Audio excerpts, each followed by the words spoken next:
आकाशवाणी है। कोविड-19 विशेष कार्यक्रम के अंतर्गत प्रस्तुत है कोरोना वायरस संक्रमण की वर्तमान स्थिति पर चर्चा, जिसे प्रस्तुत कर रहे हैं आकाशवाणी संवाददाता नवीन सक्सेना। इस कार्यक्रम में आमंत्रित स्वास्थ्य विशेषज्ञ हैं डॉक्टर मधुर यादव।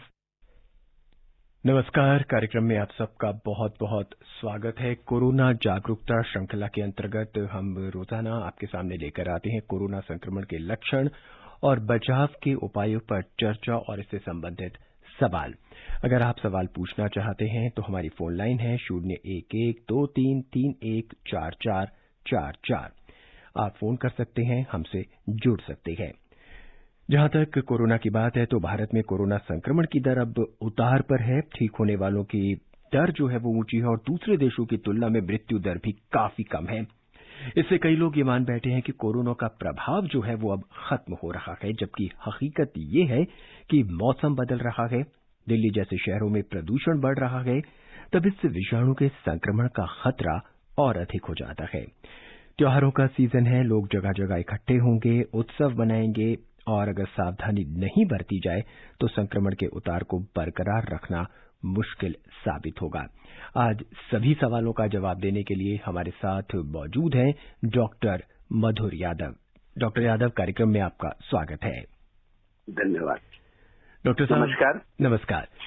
डॉक्टर साहब, जिस तरह से कोरोना के केसेस अब कम होते जा रहे हैं, लॉकडाउन भी लगभग खत्म सा हो गया है, तो लोग कहीं असावधानी पर ना उतर आएं और लापरवाही ना करने लग जाएं और जो त्योहारों का मौसम है और जो बदलता मौसम है, कहीं उसमें दूसरी लहर ना आ जाए। क्या एहतियाती उपाय करने पड़ेंगे लोगों को? हालांकि बहुत से लोग बहुत कुछ जानते हैं, उसके बाद भी बहुत कुछ जानना जरूरी है।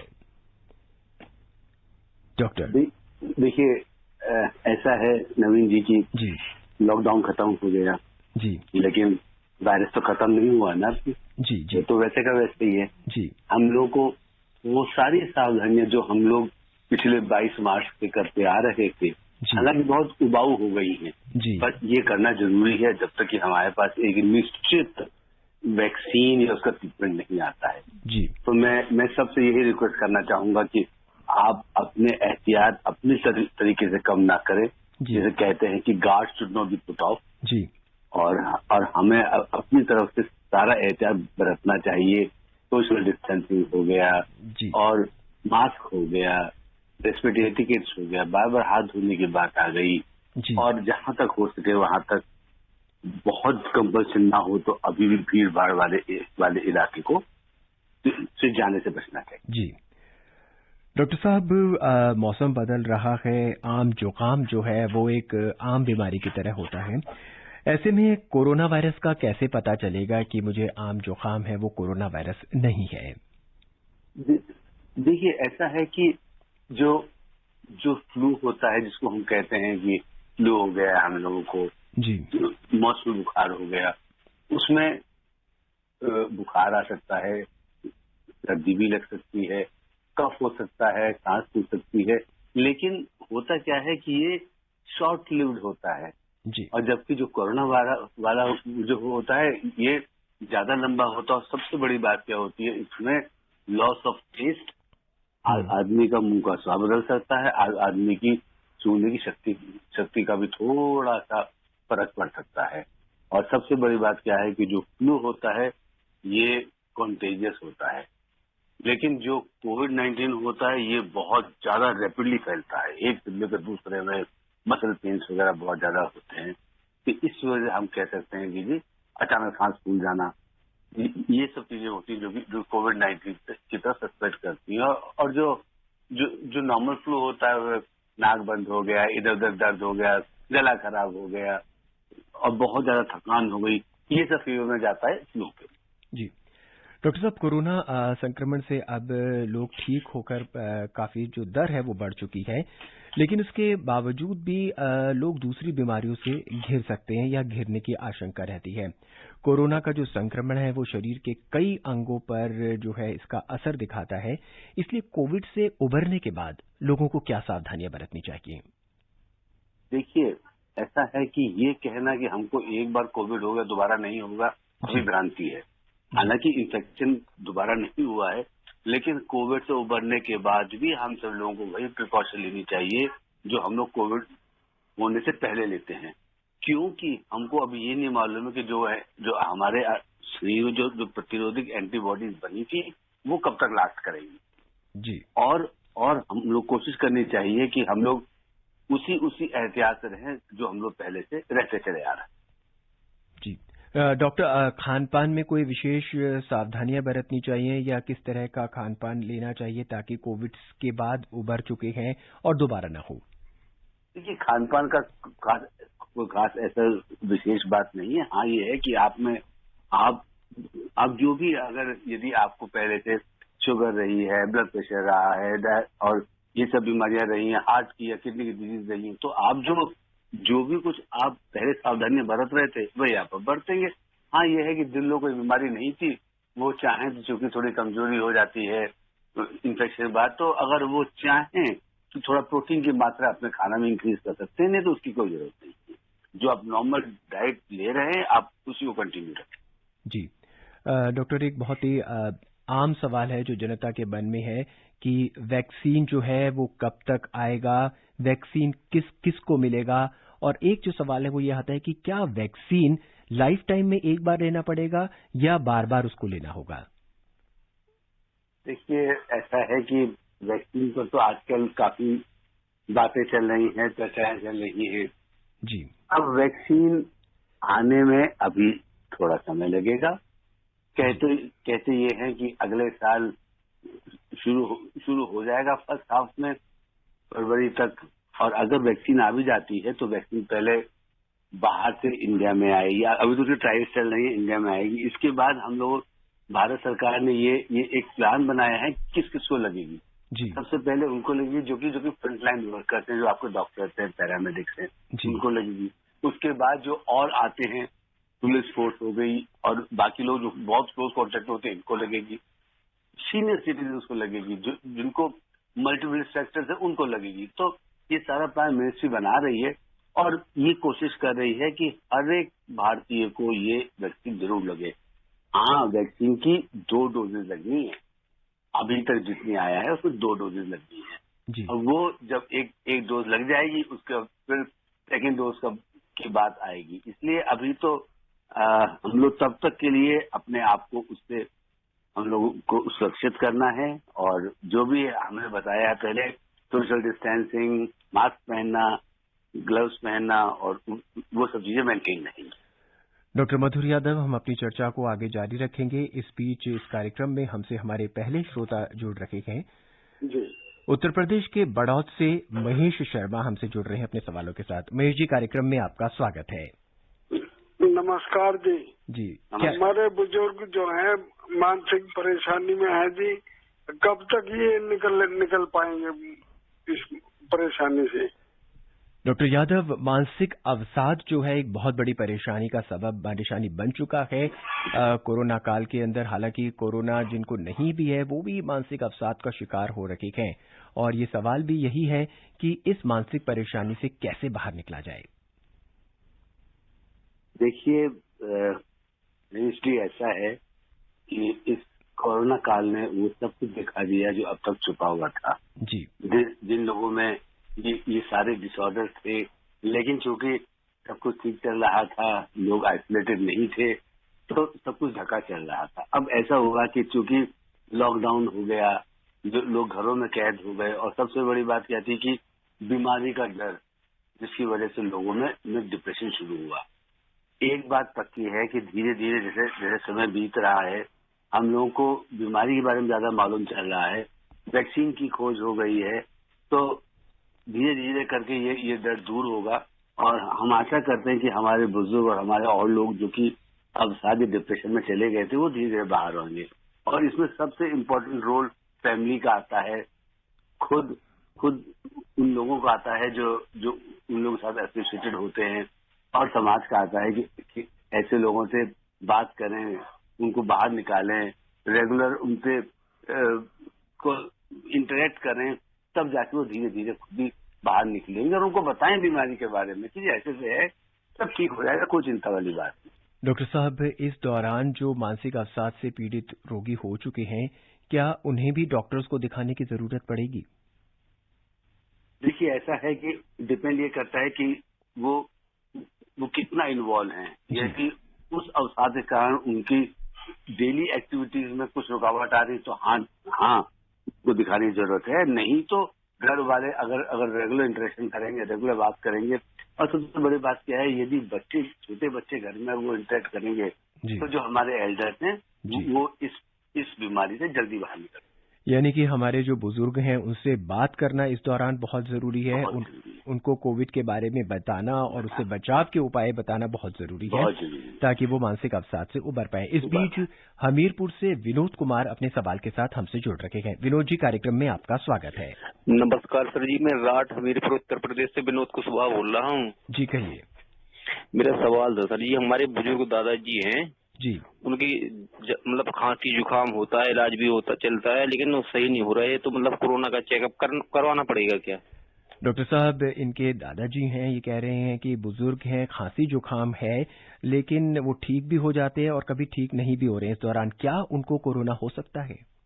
देखिए, ऐसा है कुशवाहा साहब कि सारी बीमारी तो कोरोना नहीं होती ना।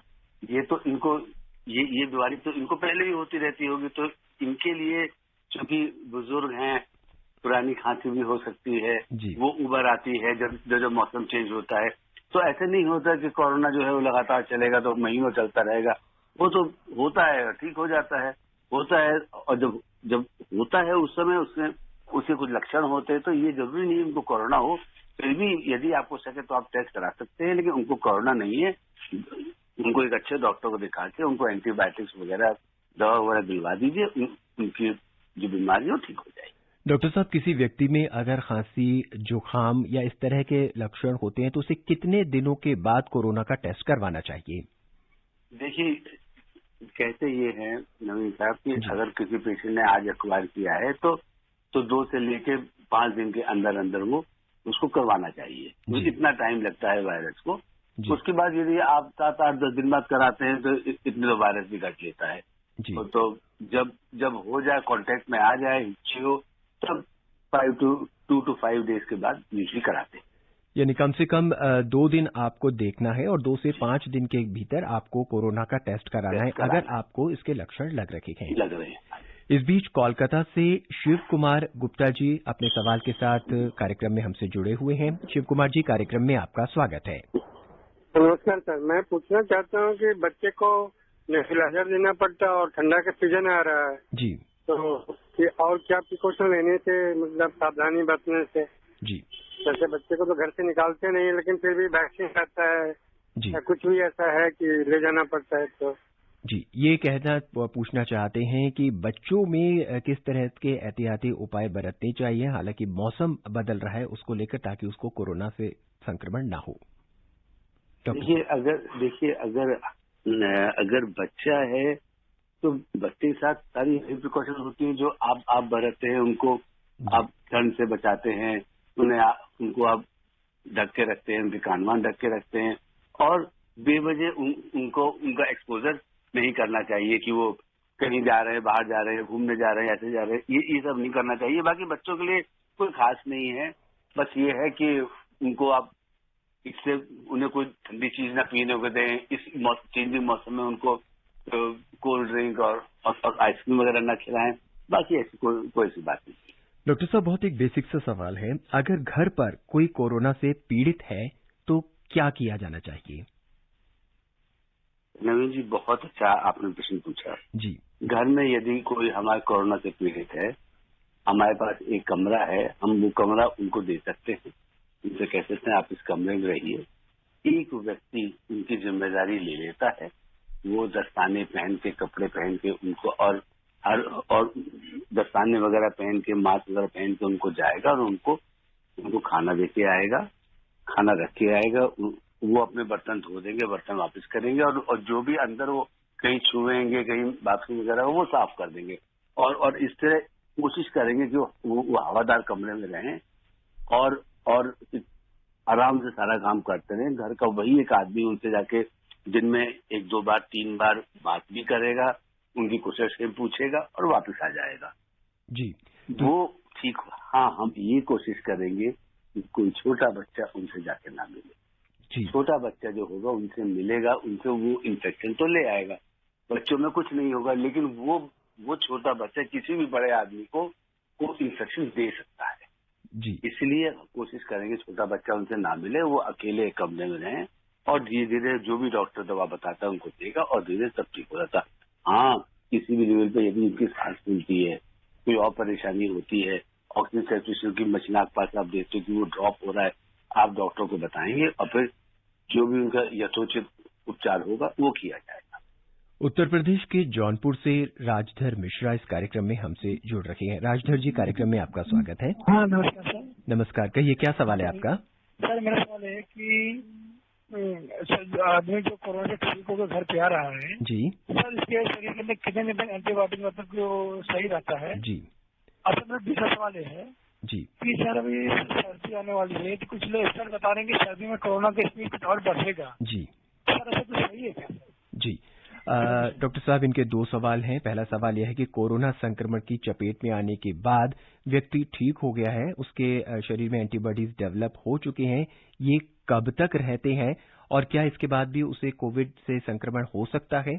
और दूसरा सवाल इनका यह है कि मौसम बहुत बदल रहा है, सर्दी आने वाली है, तो जैसा कि सुनने में आ रहा है इसमें कोरोना का संक्रमण तेजी पकड़ सकता है, क्या ये संभव है?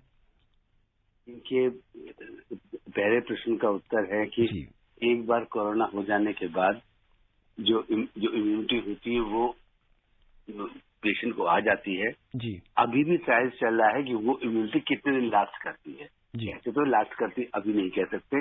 हालांकि री इन्फेक्शन के अर्थात दोबारा इन्फेक्शन के केवल अभी तो 2 केसेस रिपोर्टेड है वर्ल्ड वाइड, इसलिए ये कहना कि दोबारा इन्फेक्शन हो जाता है ये बात ठीक नहीं है, पर कितनी रहती है नहीं कह सकते हैं। अर्थात मरीज को ठीक हो जाने के बावजूद सारा एहतियात बरतना चाहिए। इनका दूसरा क्वेश्चन था कि सर्दियां आ रही हैं। सर, सर्दी आ रही हैं, अकेले सर्दी से नहीं, सर्दी के साथ वो जो पोल्यूशन आता है ना, उससे भी प्रॉब्लम होती है। जैसे जैसे PM 2.5 लेवल बढ़ता है उसी हिसाब से कोरोना का इन्फेक्शन रेट भी बढ़ता है जी। और सबसे बड़ी बात यह है कि सर्दियों में चूंकि हम लोगों का निकलना बंद हो जाता है, सर्दियों में वो जो वायरस होता है वो कुछ दिन थोड़ा सा लंबा खिंच जाता है, इसलिए चांसेस ये रहते हैं कि इन्फेक्शन बढ़ सकता है। इसलिए सारे प्रिवेंशन के तरीकों को और थोड़ी मुस्तैदी के साथ लागू करना चाहिए। राजस्थान के बाड़मेर से नरेंद्र हमारे साथ जुड़ रहे हैं। नरेंद्र जी, कार्यक्रम में आपका स्वागत है। जी नमस्कार सर। नमस्कार। हाँ नमस्कार, कहिए क्या सवाल है आपका? जी डॉक्टर साहब, मेरा सवाल है कि सर जो एक आदमी में संक्रमण हो जाता है वो दूसरे आदमी में संक्रमण फैलाता है, तो उसकी सर दर क्या है? क्या एक आदमी में कोरोना होते ही वो दूसरे आदमी में हाथों हाथ क्या मतलब कोरोना संक्रमण फैलाने की ताकत रखता है क्या सर? डॉक्टर साहब ये पूछना चाहते हैं कि एक व्यक्ति को कोरोना से संक्रमण हुआ है, कोरोना संक्रमित है, क्या वो एकदम ही दूसरे व्यक्ति को कोरोना से संक्रमित कर देता है या कुछ वक्त लगता है? इसमें मैं कहना चाहूंगा कुछ वक्त लगता है। जितना वक्त कि वो वायरस पार्टिकल हमारे अंदर आता है, फैलता है और उसके बाद वो किसी को संक्रमित कर सकता है, उतना टाइम लगता है। यूजली 2 to 5 डेज लगते हैं संक्रमित करने में, और 8 दिन बाद उस व्यक्ति में वो जो वायरस होता है वो बॉडी उसे खत्म कर देती है और किसी और को भी संक्रमण करने का खतरा ना के बराबर हो जाता है जी। डॉक्टर, एंटीबॉडी से जुड़ा हुआ ये एक सवाल है कि व्यक्ति में एंटीबॉडीज डेवलप हो चुके हैं, इसके बावजूद देखा गया है कि कुछ लोग जो हैं जिनमें एंटीबॉडीज डेवलप हो चुके हैं वो मास्क उतार कर घूम रखे हैं, क्या वो भी समाज के लिए खतरा है? देखिए, ऐसा है कि एंटीबॉडीज आ गई हैं, डेवलप हो गई हैं, पर जैसे कि कहा मैंने आपको पहले बताया था कि ये गारंटी नहीं है कि उसको इन्फेक्शन दोबारा नहीं होगा। यदि एंटीबॉडीज डेवलप हो गई हैं तो भी हमको पूरा प्रिकॉशन रखना है कि हम लोग मास्क पहन के रहेंगे और हम लोग अपनी तरफ से ऐसा कोई काम नहीं करेंगे कि हमसे इन्फेक्शन हो। हालांकि हमसे जिसको एंटीबॉडीज आ गई उससे इन्फेक्शन नहीं होगा, लेकिन हमको फिर भी अपना बचाव करना है। हमको नहीं पता कि आगे कौन सा स्ट्रेन आएगा कौन सा नहीं आएगा, तो बचाव ही इसका मुख्य कारण बचने का। कोरोना संक्रमण के लक्षण और बचाव के उपायों पर चर्चा आप सुन रहे हैं। हमारे साथ हैं वरिष्ठ चिकित्सक डॉक्टर मधुर यादव। अगर आप इस कार्यक्रम में हमसे जुड़ना चाहते हैं तो आप फोन कर सकते हैं 23314444 पर। दिल्ली से बाहर से आप फोन करेंगे तो 011 लगाना न भूलें। इस बीच हरियाणा के भिवानी से सुंदरलाल जी अपने प्रश्न के साथ हमसे जुड़ रहे हैं। सुंदरलाल जी, कार्यक्रम में आपका स्वागत है। हेलो, नमस्कार डॉक्टर साहब। नमस्कार। मैं भिवानी हरियाणा से सुंदरपाल कौशिक बोल रहा हूँ जी। कहिए। मैं 62 साल की एज है जी। बीपी का पेशेंट हूँ। मैं सुबह मॉर्निंग वॉक करता हूँ। क्या इस दौरान मुझे बीपी रहती है? मॉर्निंग वॉक में या नहीं करनी चाहिए? क्या सब बताएं जी। इनकी उम्र 62 साल है, बीपी के मरीज हैं और सुबह मॉर्निंग वॉक पे भी जाते हैं। ये पूछना चाहते हैं कि क्या ये कोरोना से संक्रमित हो सकते हैं और उनको क्या एहतियाती उपाय बरतने चाहिए? देखिए, ऐसा है कि एज 62 साल है जी और ब्लड प्रेशर के मरीज हैं जी, घूमने जाते हैं। आप मॉर्निंग वॉक पर जाएं, बिल्कुल जाएं, लेकिन आप मास्क पहन के जाएं। और खास तौर से अब हरियाणा के रहने वाले हैं। अब थोड़े दिनों में जबकि धीरे धीरे मौसम में पोल्यूशन बढ़ना शुरू हो जाएगा, तो कोशिश कीजिएगा कि आप मॉर्निंग वॉक ना करें। किसी भी टाइम वॉक कर सकते हैं, मॉर्निंग वॉक नहीं करेंगे, क्योंकि उस समय वो स्मॉग डेवलप होता है, उससे बहुत प्रॉब्लम हो जाती है, उससे बहुत परेशानी होती है। बाकी ये है कि कोरोना तो इन्फेक्शन किसी को भी हो सकता है, क्योंकि आप एल्डरली हैं और आपको ब्लड प्रेशर शिकायत है, रिस्क फैक्टर है, इसलिए आपके होने के चांसेस थोड़े से ज्यादा है। फरीदाबाद से अनवर अपने प्रश्न के साथ हमारे साथ जुड़ रहे हैं। अनवर जी, कार्यक्रम में आपका स्वागत है। Hello hello. हाँ जी। अनवर जी, कार्यक्रम में आपका स्वागत है। आपका क्या सवाल है? शायद अनवर जी हमें सुन नहीं पा रहे हैं। अपने इस कार्यक्रम को आगे बढ़ाते हैं। देश में कोविड की क्या स्थिति है, हम उसको बताते हुए चलते हैं। देश में कोविड-19 से स्वस्थ होने की दर जो है वो 88.81% हो गई है और पिछले 24 घंटों के दौरान 61,000 से ज्यादा रोगी स्वस्थ हो चुके हैं और स्वास्थ्य मंत्रालय ने कहा है कि अब तक 67,95,000 से ज्यादा लोग जो स्वस्थ हो चुके हैं। डॉक्टर साहब, कोरोना जो है वो कई व्यक्तियों पर अलग अलग तरीके से असर डालता है। अब शोध ये भी बता रहे हैं कि बच्चों पर भी इसका कुछ असर देखा गया है। कहां तक ये सत्य है और क्या करना चाहिए? देखिए, ऐसा है नवीन जी की जी, ये जो इन्फेक्शन है ना, ये वायरल इन्फेक्शन है जी। सबसे ज्यादा इसका प्रेडिक्शन हम लोग की ऊपर की जो नाक और रेस्पिरेटरी म्यूकोसा है उस पर होता है। फिर धीरे धीरे ये वायरस नीचे आता है जी। अब होता क्या है कि ये तो बेसिकली रेस्पिरेटरी टाइप का वायरस है, जो कि सब कहीं ऊपर इन्वॉल्व करता है और अब फिर इसके बाद नहीं जाता। कभी कभी क्या होता है, जब ये ज्यादा इन्फेक्टिव होता है, आदमी की इम्यूनिटी कम होती है, बच्चे की इम्यूनिटी कम होती है, तो ये धीरे धीरे सब आपके फेफड़ों को तो इन्वॉल्व करता ही करता है। ये फिर दिल को इन्वॉल्व करता है, किडनी को इन्वॉल्व करता है, जीआई सिस्टम को इन्वॉल्व करता है। और जब इससे से इन्वॉल्व करता है तो रिएक्शन बहुत ज्यादा होता है और तो हम कहते हैं हाँ जी, इनको कोविड-19 का सीवियर इन्फेक्शन है, क्योंकि मात्र 5% केसेस में होता है। 85% केसेस में तो बहुत माइल्ड होता है, 15 में या 10 में मॉडरेट होता है, 5 में बहुत सीवियर। तो ये सीवियर जो होता है ये डिपेंड करता है रिस्क फैक्टर के ऊपर। बच्चों में नहीं होता सर, बच्चों में तो ये इन्फेक्शन सीवियर नहीं होता है। सीवियर सिर्फ बुजुर्ग में होता है, यह उनमें होता है जिनमें की मल्टीपल रिस्क फैक्टर्स होते हैं, डायबिटीज, हाइपरटेंशन, किडनी डिजीज, इनमें ज्यादा सीवियर होता है। उत्तर प्रदेश के बिजनौर से आसिफ हमारे साथ जुड़ रहे हैं। आसिफ जी, कार्यक्रम में आपका स्वागत है। नमस्कार सर। नमस्कार, क्या सवाल है आपका आसिफ जी? और डॉक्टर साहब को भी मेरा नमस्कार। नमस्कार जी। सर, मैं ये पूछना चाह रहा हूँ कि हम प्रधानमंत्री जी के निर्देश से हम पालन कर रहे हैं जी, मुंह पे मास्क लगाना, बाहर जाते हैं तो और सोशल डिस्टेंसिंग का पालन करते हैं जी। तो मैं ये पूछना चाह रहा हूँ सर, यूरोप के अंदर जो कोरोना बढ़ रहा है जी, क्या हमें और ज्यादा कुछ सावधानी करनी पड़ेगी? यही बहुत है हमारे लिए। जी, डॉक्टर साहब ये बता रहे हैं, जिस तरह की खबरें आ रही हैं कि यूरोप के अंदर अब दूसरी वेव जो देखी जा रही है कोरोना की, सभी सावधानियां ये बरत रहे हैं, क्या इसके अलावा भी कुछ और सावधानियां बरतनी पड़ेंगी इन्हें कि हमारे देश में इस तरह का संक्रमण न हो दोबारा? देखिए, आप बहुत ही जागरूक नागरिक हैं, मुझे बहुत खुशी हुई। और जो आप सावधानी बरत रहे हैं इससे ज्यादा और कुछ नहीं है। अभी आपने यूरोप की बात करी या आप अमेरिका की बात करते हैं, उन लोगों ने सावधानी नहीं बरती। उन लोगों ने कहा कि उनके रिस्पेक्टिव जो भी हेड थे, चाहे ट्रम्प रहे हों या जो भी बोरिस जॉनसन रहा हो, उनका कुछ नहीं होता है। हम लोग पार्टी करेंगे, हम लोग यहाँ जाएंगे, हम लोग वहां जाएंगे, सरकार बकवास करती है, ये करता है, वो करती है। और सर, ये दूसरी वेव देख रहे हैं, इसी का नतीजा है।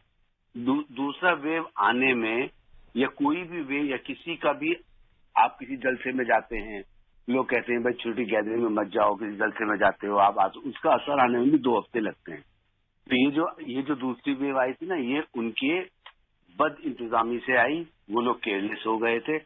हम यदि केयरलेस नहीं होते, सब कुछ ठीक रखते हैं, तो हम लोग भी इस सिचुएशन को टाइड ओवर कर लेंगे और एक जिम्मेदार राष्ट्र की तरह आगे बढ़े। जी, जब तक कोरोना का इलाज ना हो हल्के में ना लें, और याद रखिएगा जब तक दवाई नहीं तब तक ढिलाई नहीं।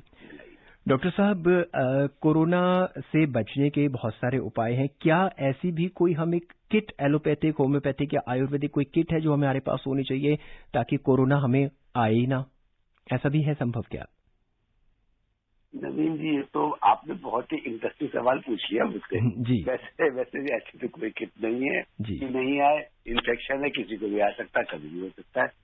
हाँ, ये है कि यदि हम अपना खान पान सही रखेंगे, हम एडिक्वेट रेस्ट लेंगे, एडिक्वेट एक्सरसाइज करेंगे जी, तो और जो भी हम लोग अपना नियमित से करते हैं, योग करते हैं, कुछ भी करते हैं जी, तो हम लोग इस बीमारी से निजात जल्दी पा सकते हैं और अपने आप को इससे बचा सकते हैं। कार्यक्रम में हम अपना अब आखिरी सवाल ले रहे हैं। ओडिशा से अब्दुल खालिद जो है, आइए सुनते हैं कि वो क्या जानना चाहते हैं, क्या सवाल है उनका। अब्दुल जी, कार्यक्रम में आपका स्वागत है। नमस्ते जी, कहिए क्या सवाल है आपका। डॉक्टर साहब को नमस्ते। नमस्कार जी। नमस्कार जी, हमको डायबिटीज है और सांस है जी, और खांसी होता है जी, इसलिए क्या सावधानी करा जाए? डॉक्टर साहब, इनको डायबिटिक है, सांस लेने में तकलीफ भी रहती है, तो क्या सावधानी इन्हें बरतनी चाहिए? देखिए साहब, ऐसा है, मैं आपको एक छोटी सी सलाह देना चाहता हूँ जी।